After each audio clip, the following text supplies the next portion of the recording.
Well, we begin with that developing story as French astronaut Sophie Adenot has just begun her second spacewalk. You're seeing live images there from the International Space Station.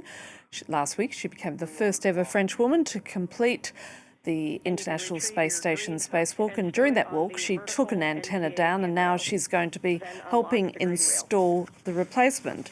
And for more on the story, I'm joined here in the studio by France 24's James André.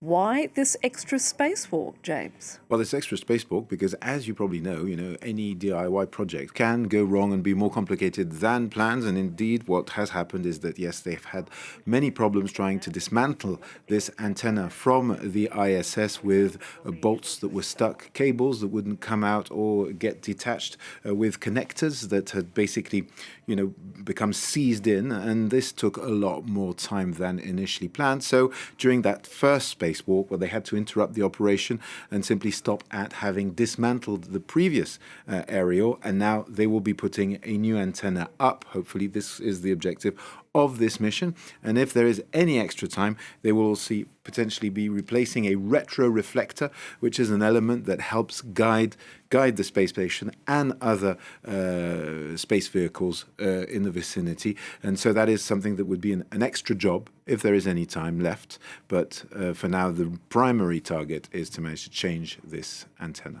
Now, having two spacewalks within a week is exceedingly unusual, isn't it?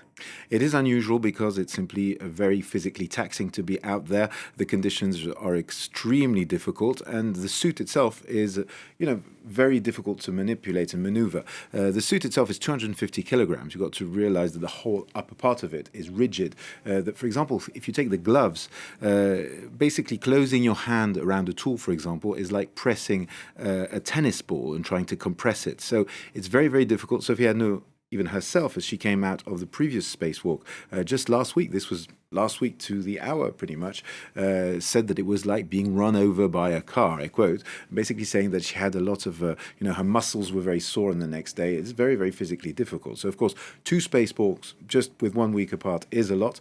They're going to be out there for, 6 to 7 hours, which is a long time.